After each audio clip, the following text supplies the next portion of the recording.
What's good, y'all? Welcome back. Today we're going to be doing my mock draft.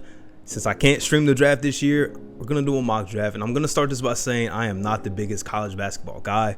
I don't watch a ton of it before the tournament, but I've done my draft research, and I think I put together a pretty decent mock draft. This is what I would do if I had each team's pick. We're going to go on this website, and we're going to do all 30 picks in the first round. So it might take some time. Leave a like, subscribe if you are new, and let's go ahead and get into the draft. So the Orlando Magic won the lottery. They have the first overall pick, and it's been between two guys for most people. It's either been Chet Holmgren from Gonzaga or Jabari Smith Jr. from Auburn. Those have been the top two guys on the Magic's board, at least according to most reports.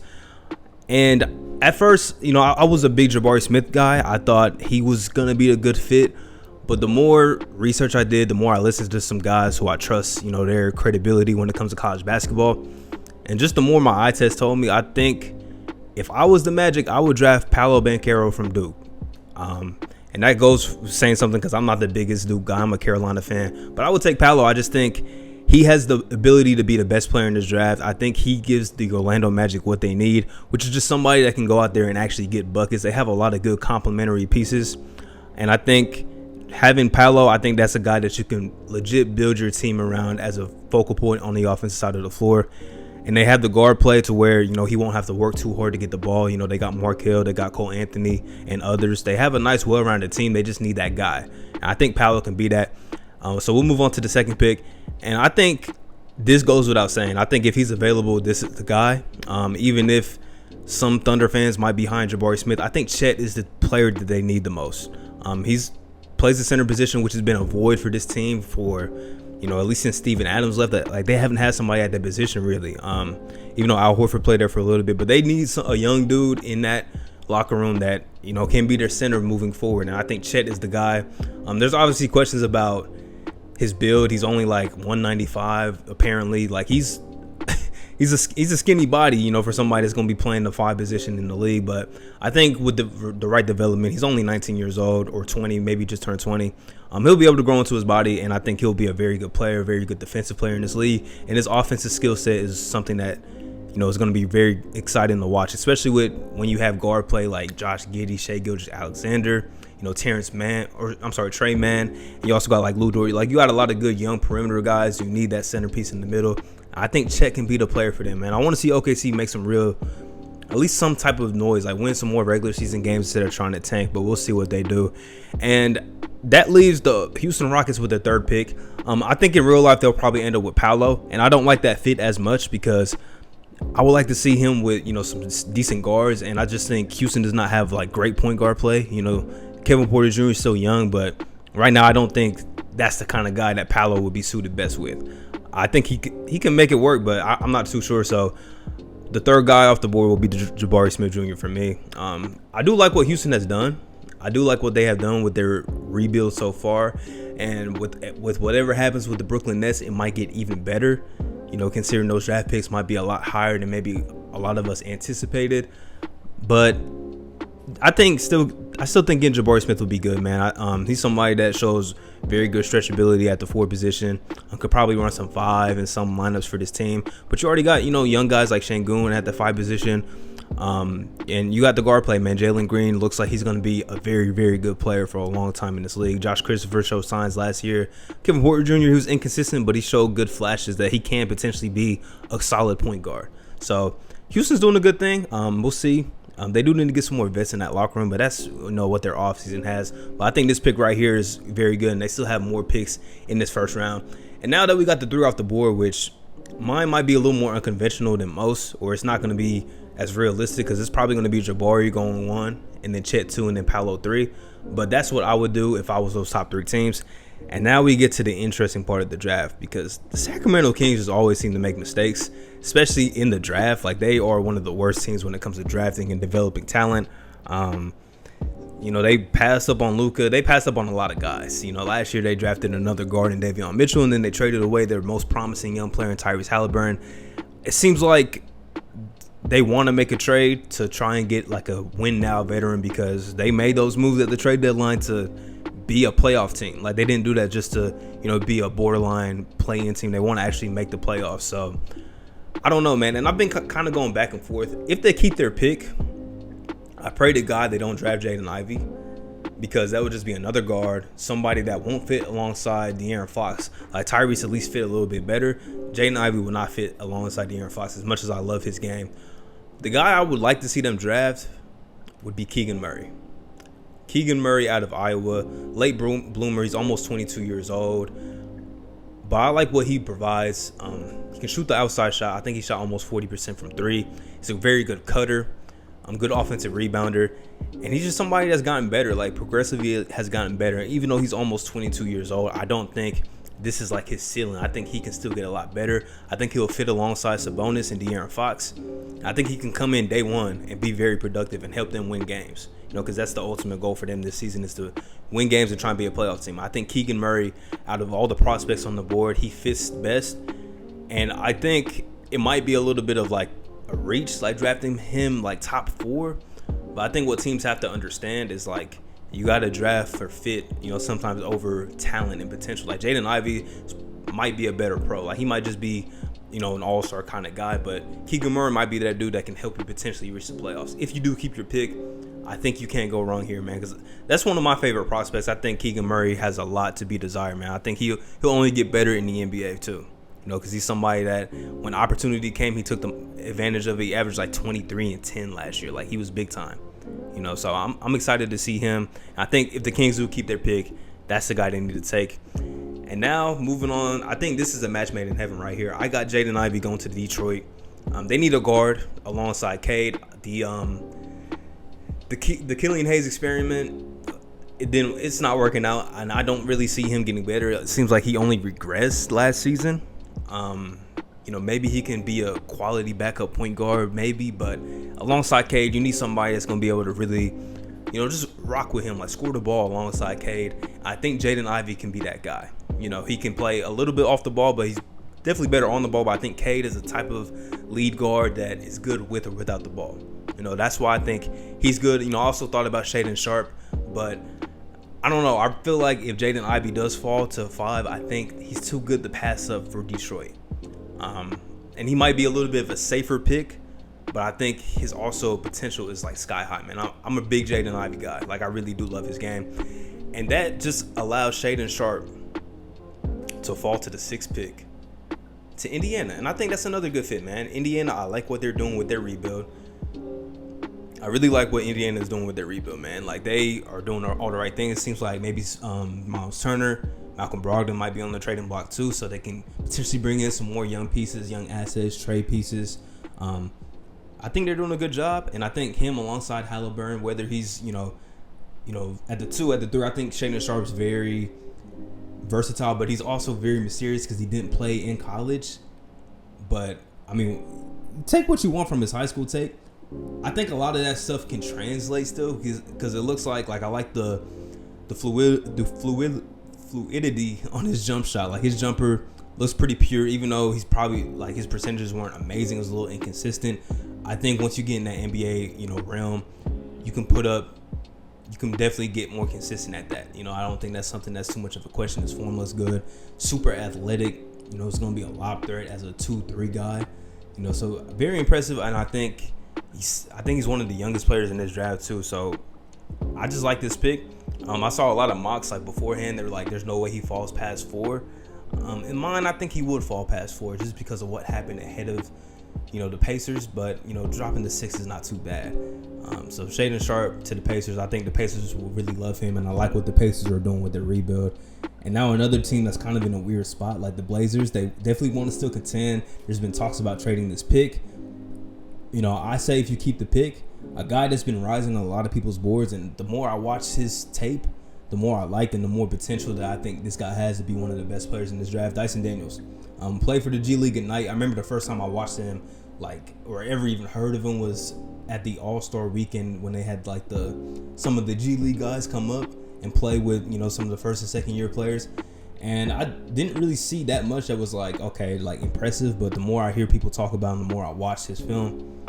Defense is there, and I think that's something that the Blazers will need, is somebody that can defend. I think he can come in day one and be probably one of their best defenders, and also somebody that can initiate the offense. He's a very good playmaker, makes a lot of good outlet passes and stuff like that. I like Dyson Daniels, man. I think he can fit alongside Dame. He's a very good cutter. And you just need somebody alongside Dame that just can just play good basketball, and especially if Anthony Simons is going to be there to stay. You need somebody that doesn't need the ball to be super effective. I think Dyson Daniels can be that guy.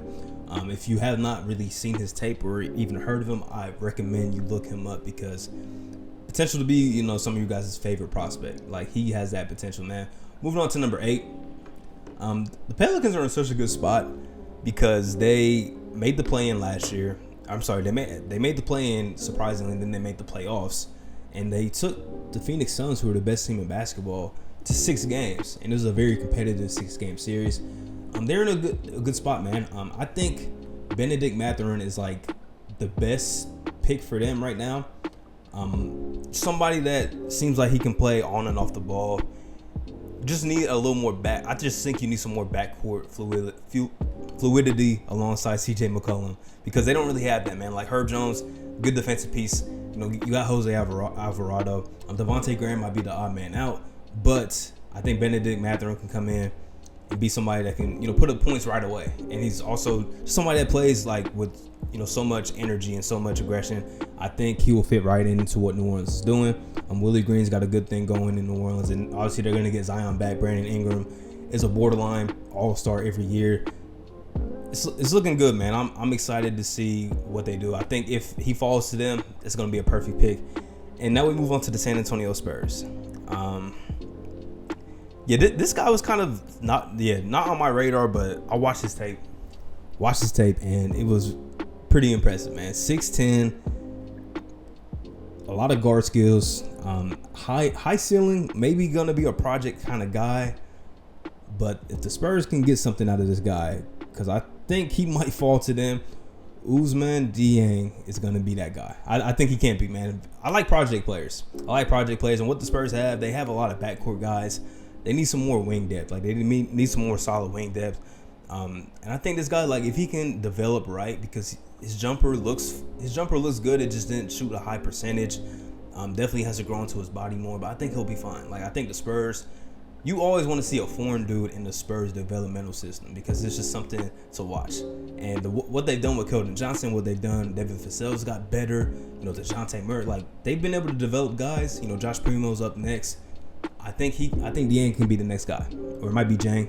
I've heard it said both ways. I think he could be the next guy, man. So I'll be happy to see if he falls to San Antonio, because that'll be something to watch, man. I think even San Antonio is a team that's like still super competitive, so he'll be playing some, kind of basketball that can potentially get them to the postseason, because they still have a lot of good young talent. I thought of some other guys at this pick, like maybe some bigs, like Jalen Duran, who we'll get to, or even a Mark Williams, because it seems like Jakob Poeltl is always in trade talk, so maybe they will, but they also have another first-round pick, so I think they can also get another big later down the board. It won't be the caliber of those guys, but it could be somebody that's just outside of that realm. So Spurs, I think they're going to have a very good draft, and I don't even have to move the cursor because Johnny Davis is my pick for the Wizards, and I think it's a weird pick because you have Bradley Beal. You already have Bradley Beal, and Johnny Davis is kind of that similar type of player, but you don't know what's going to go on with Bradley Beal. He might be traded. He might not be. I think Johnny Davis is the best player available at this point, so you might as well just take the best guy available and just move on from there, whether you retain Bradley Beal or not. If you decide to trade him, you'll get some decent pieces for him. Then you can build alongside, Johnny Davis, Kyle Kuzma, Rui Hachimura, and other guys.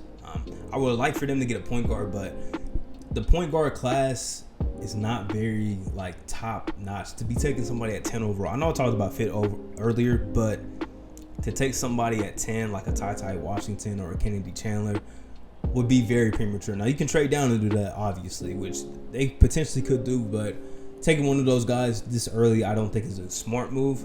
But if Johnny Davis falls into your lap, you gotta take him, man. This was a guy that averaged over 20 points a game. Defensively, he got it. 3-point shot can use some improvement, but he's a bucket getter, and he had to do everything for his Wisconsin team, to be as good as they were. So I think if he's available, you just gotta take him. You gotta take best player available. Now with the New York Knicks, I know a lot of Knicks fans, they want Dyson Daniels. Probably not gonna fall that far. With the uncertainty of Mitchell Robinson, I think at this point Jalen Duran's probably the best pick. Just to get, because, like Nerlens Noel is never really healthy. You don't know if Robinson's going to be back or not. I just think Durant's the safest pick. He's somebody that had, top 10 talks, like, 7, 8 range, like early on in the season. Fell a little bit, but I think he's somebody that I really like what he possesses, man. I think he's going to be a very good player. And I just think if you're the Knicks, you just got to take solid dudes that can just play. And obviously the point guard position is a thing of need, but like I mentioned with the Wizards, you don't want to take a guy like Washington or Kennedy Chandler way too early, because I don't think that is a great look. You can always trade back. It might be available. So I just think the Knicks, they'll be happy with Jalen Durant. I think he'll be good big man insurance, even if Mitchell Robinson's still there. You can never really have too many very solid bigs. So I think that's a good pick. OKC. This pick, I had them taking Jeremy Sohan, which I'm looking to see where he is, because I don't see him on the board. But Jeremy Sohan out of Baylor, there he is.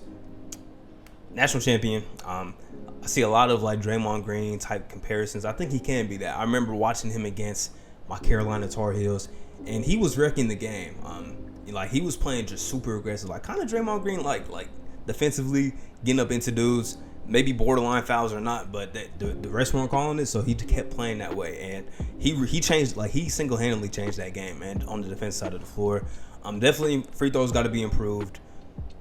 You would like the jump shooting to come around, but it might not, because his form is kind of jacked. Like his form's not great, but you never know. You can get in the right developmental system, and guys can bring the best out of you, and all of a sudden you become a competent free throw shooter, an okay jump shooter, and that's really all OKC needs, man. Just solid young dudes, and I think bringing in Chet and bringing in Jeremy Sohan, that's going to be very, very good for them. Just bringing in solid, great defensive pieces. I think guys that can be great defensive pieces in the NBA.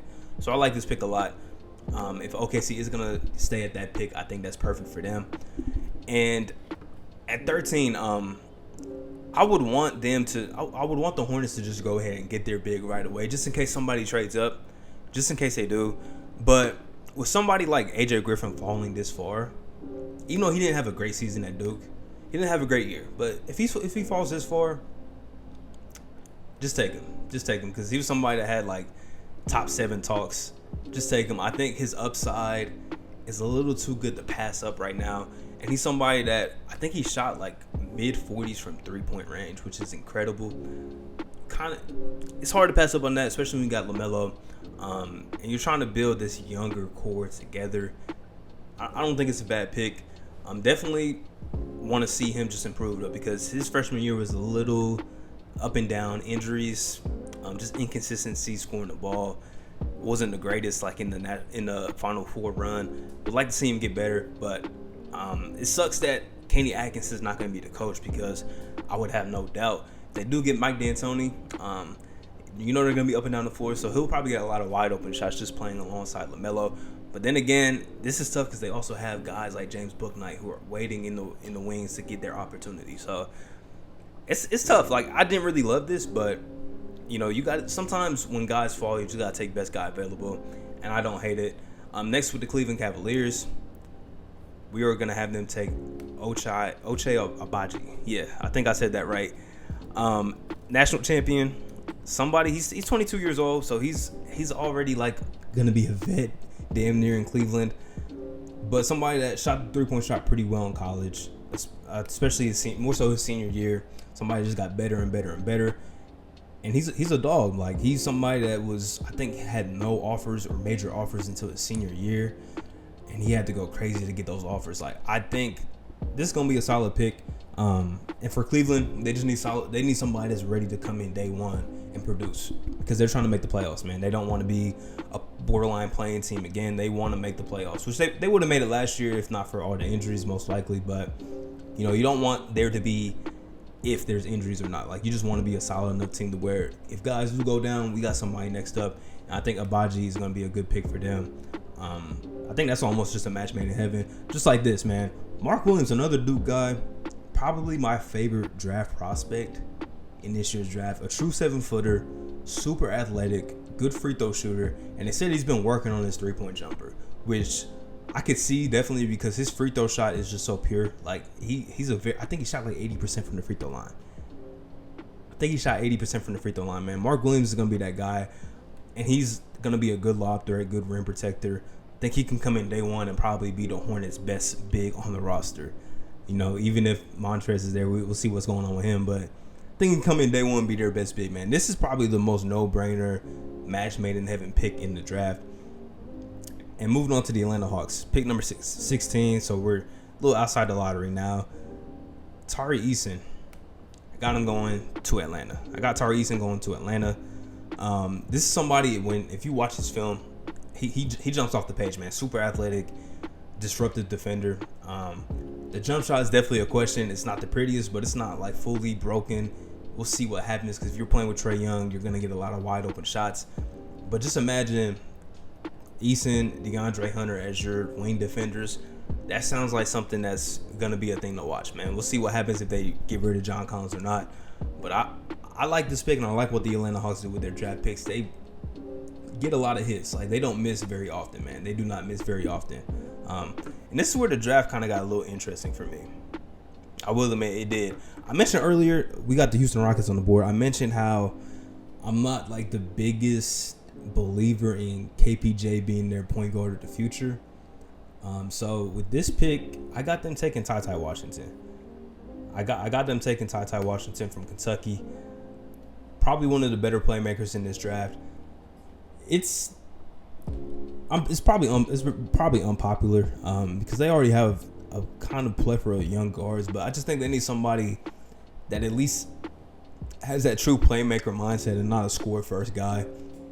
Because you got to have somebody to set up, Jalen Green and whoever their number 3 overall pick is going to be. You got to have somebody to set those guys up. And I'm not the biggest believer in KPJ as their point guard of the future. I think he can be a good guard to have in the rotation, but not as I'm your lead guard. I got to set up, Jalen Green, potentially Paolo, Şengün. I got to set all these guys up. I'm not as firm as a believer. Now, there's still time. He's still super young. But I think Ty is a good pick. Probably the best playmaker from the point guard position in this draft. And that's just a position that they desperately need. The 18th pick, the Chicago Bulls. This is another, no-brainer pick for me. If he's available, you got to take him. E.J. Liddell from Ohio State, man. If he's available, you got to take him. Somebody that went back to school because they told him last year in the draft, hey, you're not fast enough to defend wing guys, to defend point guards and switches. You can't shoot the ball good enough. You got to go back and get better because you're probably not going to get drafted. And he went back to school. He got better at all that stuff. He got better shooting the three-point shot. He shot almost 40% this season. Got better on switches, guarding guys. He was, I think, defensive player of the year in this conference. First team all defense at least. He was somebody that got better like they told him he needed to. And it paid off, man. He's going to be a top 20 pick in my book. And the Chicago Bulls, they need guys like that because outside of Patrick Williams, you don't have really good wing defenders or just guys at that forward position that can, guard multiple spots. I think EJ can do that. I think he'll be able to do that at the NBA level. Somebody who's ready right now to come in and play. If you get Zach LaVine back, obviously DeMar DeRozan.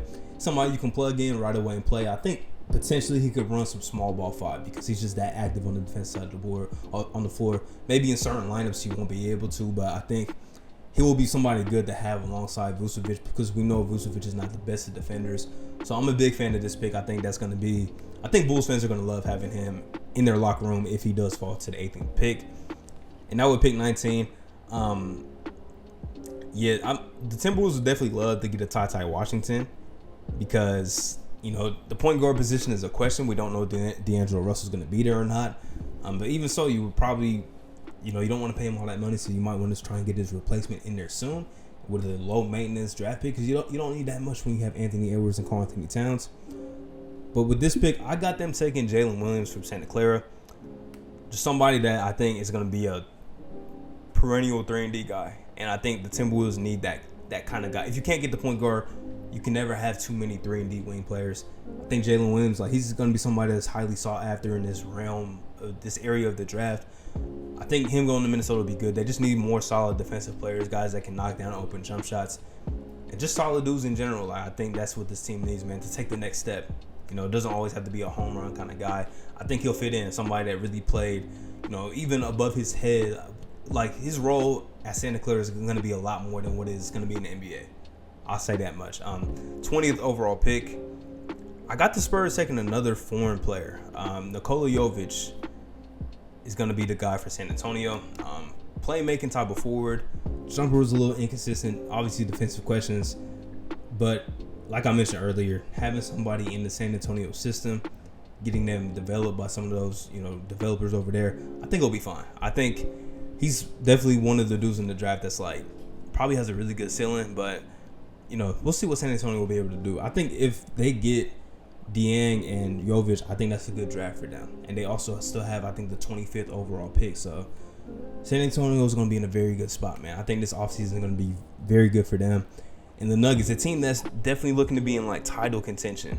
A team that's looking to be in title contention. Like, they're trying to get Jamal Murray back and Michael Porter Jr. back healthy, because they're like, man, we got all this money tied up into these people. We got to extend Jokic at some point. This is gonna be an interesting pick for them. Somebody that rolls up draft boards like midway through the season, because he just kept going crazy in Big Ten play. Malachi Branham, also from Ohio State. That's my pick for them. I just think at this point, you need some more guys that can just put the ball in the bucket, just solid dudes, and maybe an upgrade over Will Barton, because you might look to get rid of his contract for some salary relief. You never know. Like, I think a guy like Malachi Branham, he has lottery potential. I think he has the potential to be one of the best scorers in this draft. Shades of Chris Middleton, that's what a lot of people say. I see it. And he's a big guard. Like, he's only listed at like, I think 195, but he plays a lot bigger. He's long, pretty athletic. Jumper, he shot really well from three. I guess scouts are questioning, like, was that a legit 42% from downtown? We will see. But he's an efficient player. Somebody that got better through the course of the season. Only 19 years old, so there's no doubt that he's only going to get better, as time goes on. And he's also from the same high school as LeBron James. Just, side note there. But I think that would be a good pick for the Nuggets if he does fall to the 21st overall spot. And I thought he would fit well in Memphis as well. But if he's gone, I think they take the next best scorer available, because I think Memphis could definitely use some good perimeter scoring, because we don't really know what's up with like, is Dylan Brooks going to be there for the long haul? I thought about maybe having them take a wing guy like Patrick Baldwin Jr. here, but I think that might be a little too high. I see a lot of people kind of being low on him, so I think they can maybe get him with their later first round pick. Bryce McGowan's, I think he's somebody that has potential to be one of the best scorers in this draft. Dude is gifted. He's 6'6", 6'7", can shoot the three-point shot. It wasn't as great, but he definitely has, good mechanics. He can get to the bucket, good finisher. A lot of potential there, man. And what we know about Memphis, they don't miss on their draft picks, and they develop guys very well. Another reason why I didn't want them to take a wing here is because you got Zaire Williams on the come up, and we'll see. Like, they traded up to get him last year, so they definitely believe in him a lot. But if Dylan Brooks is out the way, that'll open up minutes for Bryce McGowan's, and I think he has potential to be a very good scorer. Like, he might be one of the steals in this first round of this year's draft for sure. I think that's a good pick right there. And now Brooklyn does have a first-round pick, which is just... Yeah, this actually is not updated. Yeah, it's not. This pick actually belongs to Philly, if I'm not mistaken. Yeah, this pick belongs to Philly. So, I had Philly taking... Yeah, okay. I had Philly taking Jaden Hardy. I don't know why this is not updated, but I had them taking Jaden Hardy. He's somebody that... I think going into the year was probably one of the highly touted prospects, but I think a lot of G League guys just kind of fall down a little bit, except for like Jalen Green. But so much potential here, and I think him already playing in the G League, he can come in day one and be just a perimeter threat off the Sixers bench, which they need as much perimeter scoring, spacing as possible, because they lack that in the postseason, and you don't know what's going on with James Harden. So if Harden continues to regress, you never know. At least you'll have somebody that you invested a first-round pick in Hardy. He could probably end up going higher than this spot, but in mine, I have him falling because it just seems like there's a lot of polarizing opinions on him. But I love Jaden Hardy's game. I think he has potential to be an elite talented guard in the NBA. But if he falls this far to Philly, that's going to be one of those picks, like how we look at the Tyrese Maxey pick. Like, how do we let him fall that low? Now with the 24th pick, we got the Milwaukee Bucks. I I think a team that could also just use some good like bench scoring. And when I saw this prospect, man, I saw a video on TikTok of him recently. Jumped off the page. I think another dude that's, if you watch his highlights, you're gonna be like, yeah, he really got game. He really got game. Blake Wesley, I don't even think he's up here on the board right now, so we'll go ahead and find him. Out of Notre Dame, man, elite. I like his just shot creation ability. And I think the Bucks just need more of that. We saw in the playoffs when Middleton was down, it was a lot just put on Giannis' shoulders to create a lot, and then Drew Holiday's role had to elevate. I think Wesley can come in and be somebody that's like I like how Bones Highland was, like somebody that's a rookie, but they're ready to take on the load as being like a six-man kind of guy for a playoff team. And when you got George Hill as like your guard off the bench, and then, Javon Carter, you need a little bit of an upgrade, especially an offensive punch off that bench. I think he can be that guy. If he's still available, I think that is like one of those no-brainer picks. But we'll see what the Bucks decide to do. They might trade out of the first round and, try and get a win now vet. We'll see, but I think if they keep their pick, that's the right guy to go with, Blake Wesley from Notre Dame. Now, moving on, I mentioned the Spurs earlier, probably looking to get like a center, because you just never know what's going on with, Jakob. Even if so, you don't want Zach Collins being your backup big, because he's just not that guy. He's not. So Walker Kessler out of Auburn, on former Carolina Tar Heel. I just think this is a safe pick. Like, he's somebody that had, I think, higher ceiling than maybe what this pick is right now at the 25th overall spot. But just getting the next best fit big available. There's also, I think, Christian Coloco from, I think, Wake Forest is also available. Or maybe not Wake Forest. I might be tripping. But I think this is a safe pick right now. He seems like a Spurs kind of guy. And somebody that was, highly touted dude. Like, he went to North Carolina for a reason. He transfers out, and he played pretty well. Good shot blocker. I think if you like having him in your system, whether he's the backup or potentially a starter, you never know. I think that's a safe pick for San Antonio. I think they walk away from this draft, at least the first round. Like, we got 3 solid dudes that we're going to be able to develop. So shout out to the San Antonio Spurs, man. And next pick, this definitely is not updated either, because this is now the Rockets pick. I got them taking Dalen Terry from Arizona. And, there's definitely some like better players available at this point. But I'm trying to find him. Dalen Terry, and he's not on the board. Yeah, for some reason he's not on this draft board, unless I just missed him, but I don't see him anywhere. So yeah, we're just gonna draft somebody that's not in my first round. Shout out to Julian Chimpanzee, but yeah, Dalen Terry. I got him going 26 to the Rockets. Really good defender, disruptive. I think the Rockets just need more. They have a lot of offense. They need some defensive guys in there, and I think he'll be like, if you do keep Jason Tate around for the long haul, very similar in that mold, man. Just physical, aggressive defenders. I think he'll fit in nicely. Just they need some more defense in there in Houston, because they gave up a lot of points last season. I'm kind of blue that he wasn't even on the board, because when I watch his highlights, I'm like, oh yeah, a lot of teams would like to have him, man. But that's kind of crazy. But we'll move on to 27. This is where I got Kennedy Chandler going. Smaller guard, but with the future of Kyle Lowry kind of in question, I guess. Like, how many years does he really have left being a quality guard? Who knows? Even so, you need just some more solid guard play in there. I do like Gabe Vincent a lot, but it never hurts to have another point guard that can really play, because if Kyle Lowry goes down, then you're just looking at Gabe Vincent like you're kind of the only guard that we have left to play like a point guard spot. So I think Kennedy Chandler come in, solid playmaker, decent scorer. Is a little undersized, but the Heat, they know how to work with guys that maybe are not the best of defenders. But I think he'll be fine, man. He played really good in the SEC for Tennessee. The defending champs on the board next. I mean, they already have the young guys. They already have the superstars. They have the rings. You can't really go wrong if you're the Golden State Warriors. I guess just take somebody that's gonna fit your system.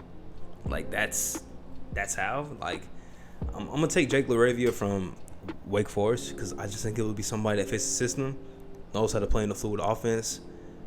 And I just think, he's athletic. I like him, man. I think the Warriors, you can't really lose here taking somebody. So just take somebody that you think can come in, fit your system, learn the system well, and just thrive. And I think Jake LaRavia is somebody that can do that.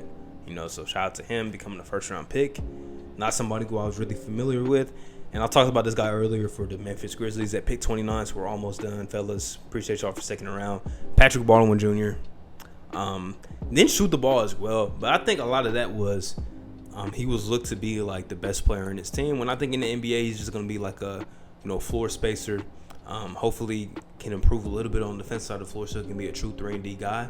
But I think if Memphis would really love to have him, and with the staff that they have in developing, what Taylor Jenkins does, if he falls this deep, which it seems like I see a lot of mock drafts saying he might not even be a first round talent anymore, which I think is kind of crazy.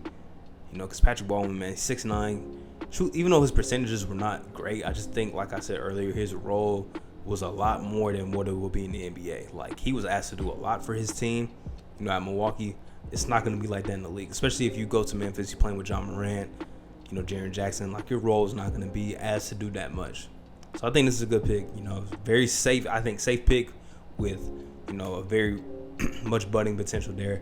Then the last pick of the first round, I don't think this is OKC yet because Denver just traded for this pick. This will be their second first round pick, so we'll see what they do with it, if they even keep it or not. A lot of ways that you can go here for sure. I had them taking Marjon Beauchamp, play for the G League at night. Had a kind of weird route to get there. I think he's got budding potential. Jump shot's a question, obviously, but we'll see. When you're playing if you get to play with Jokic, you won't be asked to do that much. But I think what Denver needs is just some more solid wings in there. And last pick in the first round, you just take a flyer on a guy that had very high potential, and we'll see where it goes, man. So that concludes the first 30 picks, the mock draft. If you want to see, I'm gonna have it on screen right here, all 30 picks. So disregard. I think I accidentally took J.D. Davidson. That was supposed to be Jake LaRavia, for the Warriors. And then also disregard this one for Dallas. And I also don't know why they didn't change the teams that just made their trades. But nonetheless, this is the first round. If you made it to this point in the video, because it's probably a long video, I appreciate you. Leave a like, subscribe. And hopefully we'll see, how the draft goes. Probably won't go in this particular order, but I am excited for the NBA draft and the offseason to pick up. I appreciate y'all, and I'll catch y'all next time. Peace.